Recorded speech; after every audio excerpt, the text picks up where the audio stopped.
are you ready to pray? Yes, we are. Our Father, Who art in heaven, hallowed be thy name, thy kingdom come, thy will be done, on earth as it is in heaven. Give us this day our daily bread, and forgive us our trespasses, as we forgive those who trespass against us. And lead us not into temptation, but deliver us from evil. Amen. Magandang umaga sa inyong lahat. Magandang umaga po! Greetings, Sunday! Magandang umaga po! Ginang Josephine! Alright, bago kayo magsiupo, pakipulot ng balat sa ibaba at paki-arrange or paki-arrange yung mga Quezon, please check ako ng alendas, yung haluliban at saka yung liban.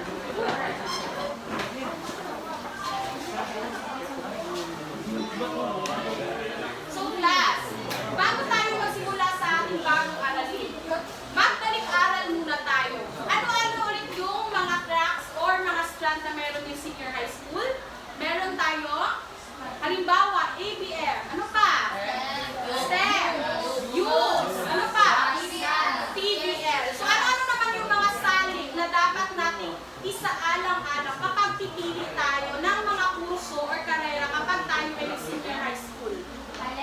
Talento, very good. Ano pa? Kakayahan. Ano pa? Hiling, pwede. Kasanayan. So yan yung mga iba't ibang salik na meron na dapat nating isaalang-alang. So bago tayo magsimula sa ating bagong aralin, ay may gagawin muna tayo. So handa na ba kayo? Grade 9. So ang gagawin natin ay ipapasa-pasa nito. So sino yung kung kailan hinito yung music at sino yung pinakalas na naghawak nito ay siya yung mag-a-answer. Naiintindihan ba grade 9? Yes! Alright, so kanino kaya tayo dapat magsimula? Yes, ma'am. Dito or dito? Alright, dito tayo kay Gustavo. Alright, kayo muna yung music class. 1, 2, 3, pasa!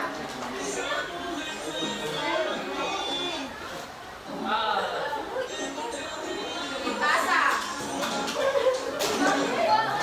Bakit mo madaliin?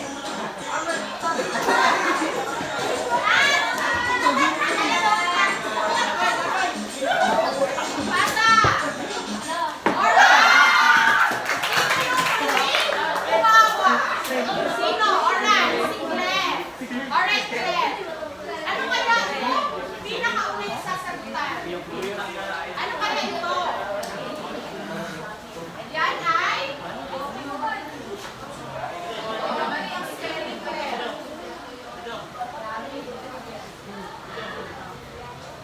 Tama ba yung sagot ni Ken class? Ito ay tongkas. So saan ginagamit yung tongkas class? Diba?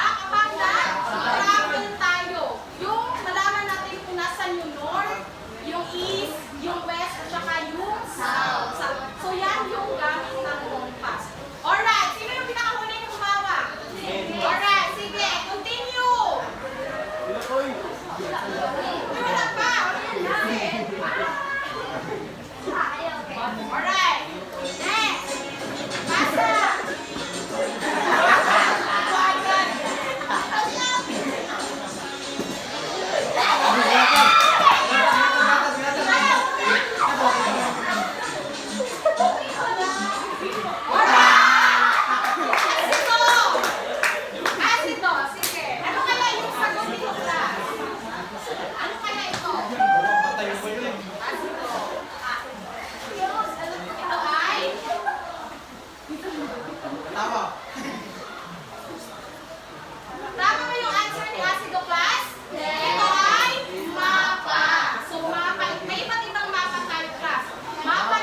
sa opinion ng ibang tao na ay kaya ko pala, gano'n. Pero hindi ka aware kasi yung ibang tao pa yung nagsabi sa'yo. Nagkakaintindihan ba tayo? Yes, ma'am. Alright, very good. So ngayon ay meron akong mga papel na daliri dito. So, kuha kayo ng tag-isa nito at ano yung ilalagay mo dito. Ito yung magiging halimbawa ito. Halimbawa, ang pinakaunang daliri ay lalagyan nyo ng pagiging mabuting mag-aaral. Sa pangalawa, pwedeng gusto kong maging doktor. Sa pangatlo naman, gusto kong makapag-abroad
pagsusumikap sa pag-aaral. Saan sa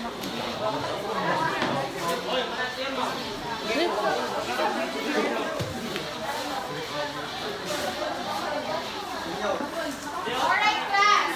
Ito yung pamantayan natin sa pagkukulat. So, una ay pahandaan, pangalawa is pagkukulat, at ang panghuli ay presentasyon. So, dapat gandaan nyo yung presentation nyo para makakuha kayo ng malaking puntos. 30 points yung makukuha natin ng class. Tapos na? Alright, tapos na yung group 3. Ayan o.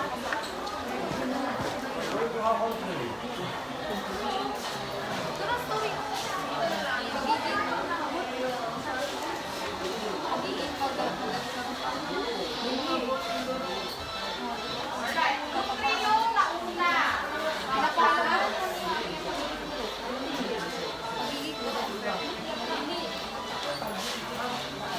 Group 1, hindi pa? Wala pa?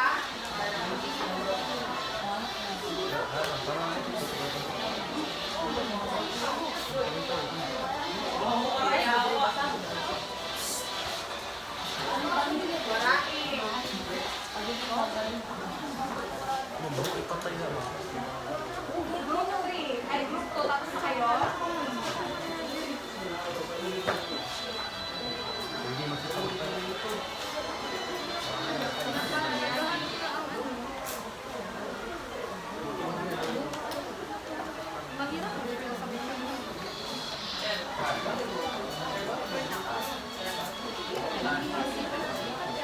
Group 1, tapos na?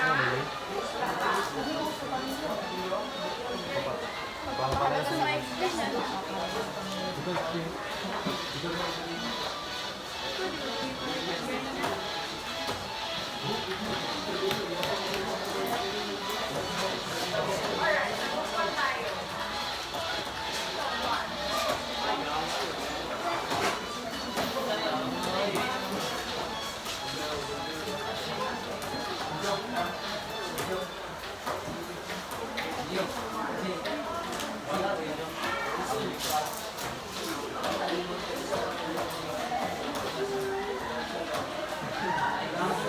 Gusto ba yun? Alright, lima.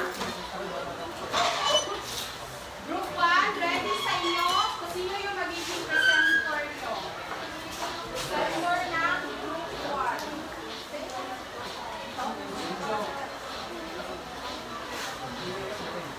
Sino yung presenter ng Group 1 class?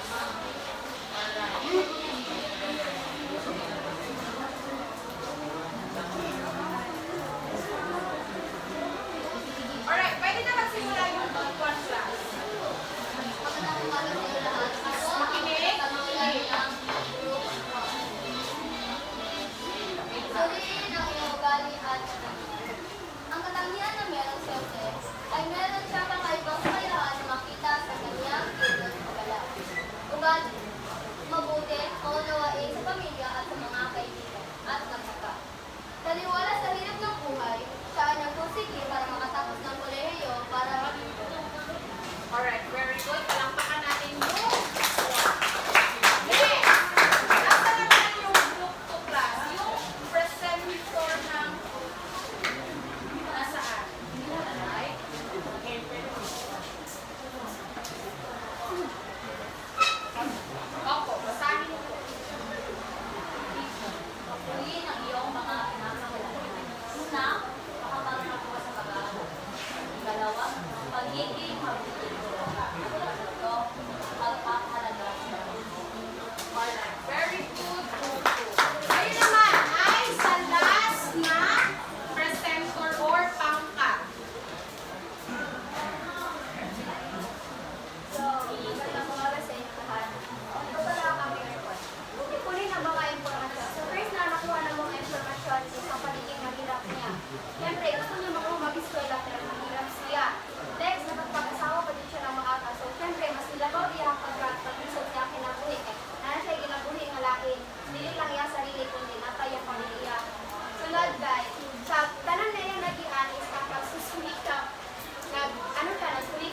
Kahit para mas maging aware tayo sa atong buhaton, hindi ka basta-basta lang buhat sa isa ka desisyon nga kabalot ka kalimutan tayo.